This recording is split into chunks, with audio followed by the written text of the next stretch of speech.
Believe it or not, Pennsylvania Avenue is astronomically oriented to the heliacal rising of Sirius. The ancient Egyptians based their calendar on this phenomenon, which is the day when Isis's star Sirius is visible on the horizon just before sunrise. From the White House in early August, Sirius is visible a few minutes before sunrise, directly behind the Capitol building. From the perspective of the Capitol building, sunset on this same day passes straight down Pennsylvania Avenue and sets over the apex of the pyramid atop the National Post Office. If you overlay a pair of pentagrams over the Capitol building, a couple of interesting things occur. These edges follow Pennsylvania and Maryland Avenues, and RFK Stadium from 1961 is framed perfectly in the crook of the opposing pentagram. I noticed 4 radiating streets above and below the Capitol building. Then it clicked with the pentagrams, and I see what is actually depicted here is the Templar cross. Can there now be any doubt who is behind the program of symbolism in D.C.? The Templars may be long gone, but the Scottish Freemasons remain active today. We'll learn more about the Templars at Chartres Cathedral, and again in London. David Oveson's groundbreaking book, The Secret Architecture of Our Nation's Capital, reveals that D.C. has more zodiacs than any city in the world, concentrated in what is called the Federal Triangle. The Federal Triangle contains many important governmental structures, including the National Archives, the National Post Office, the Departments of Justice and Commerce, and so on. Most importantly, Oveson shows how these Federal Triangle zodiacs draw attention to one constellation in particular, Virgo. Virgo the Virgin is an esoteric representation of Isis.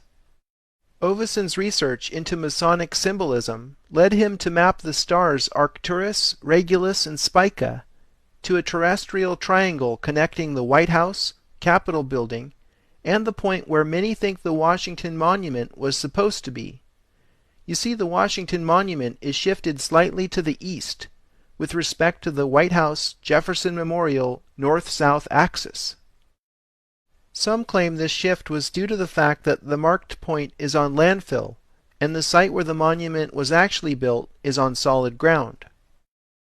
In any case, here is that particular stellar arrangement brought down to Earth.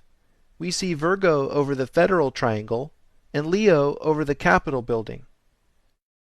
18th century Masonic French astronomer Jérôme Lalande wrote, "The Virgin is consecrated to Isis, just as Leo is consecrated to her husband Osiris." So Isis is linked with the Federal Triangle and Osiris with the Capitol building. The Virgin's right hand points to the White House, but her left hand is actually on the Washington Monument. This is very interesting to those who know the Isis story. Could Isis be holding Osiris's golden phallus in the form of the Washington Monument? As the ancient Egyptian story goes, it all started when Set became jealous of his brother Osiris, who was king of all Egypt, and whose girlfriend was the beautiful Isis. Set then deceived and killed Osiris, cut his body into 14 parts, sealed all but one of them in a coffin, and sent it down the Nile.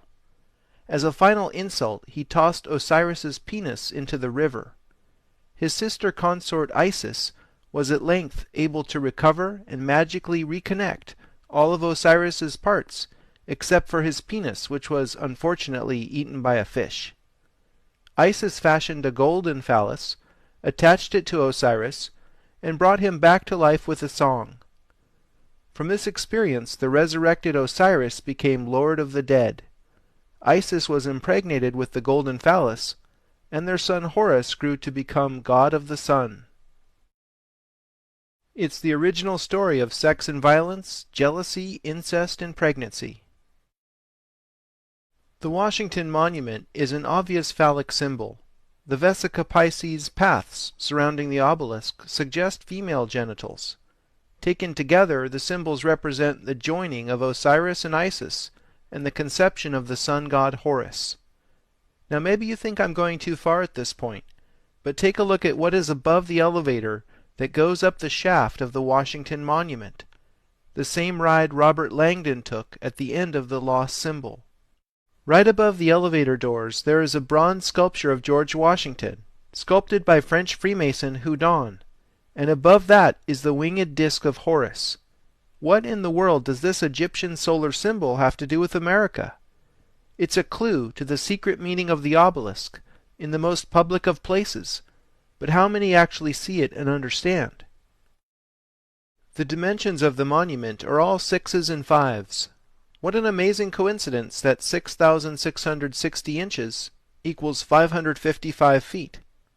We'll decipher the meaning of 6s and 5s in Egypt. The Washington Monument is not a true obelisk cut from a single piece of stone. Instead, it is both literally and figuratively a monumental work of masonry. Bernard I. Peache's meticulous metrological study of the Washington Monument reveals a sacred diagram projected on the earth.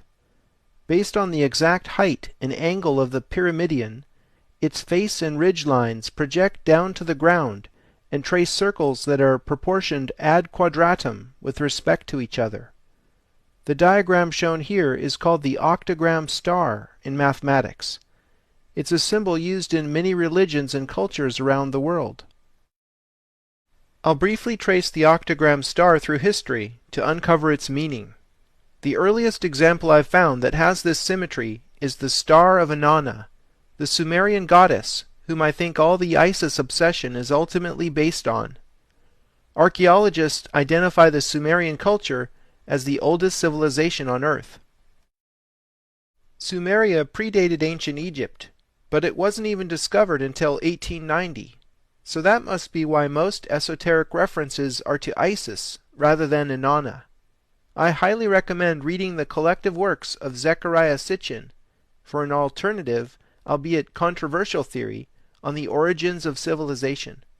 But that's another documentary entirely. I have found the octagram star in many other places around the world.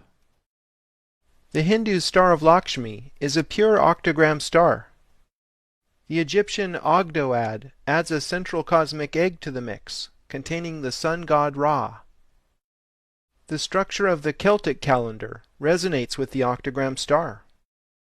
The Gnostic theologian Valentius transformed Egyptian concepts into Christian ones in his 2nd century cosmology featuring the pleroma, or Godhead, in the center. The Buddhist Wheel of Dharma has this as its symbol, incorporating the Eightfold Path. Islam uses the Rub el-Hizb as its symbol. Found in the oldest Korans as a chapter marker, here it is expressed fractally in Muhammad's tomb in Medina. The Eastern Orthodox Church used octagram star symmetry in numerous depictions of Christ Pantocrator and in the Transfiguration. Even the seemingly unrelated Aztec culture produced their calendrical Piedra del Sol having this remarkable symmetry. Finally, the Vatican also encoded this powerful symbol in St. Peter's Square.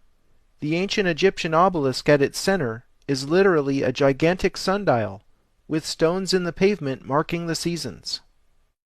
So the octagram star is resoundingly a solar symbol, appropriately fitting the male obelisk, which is the primary reading of the Washington Monument.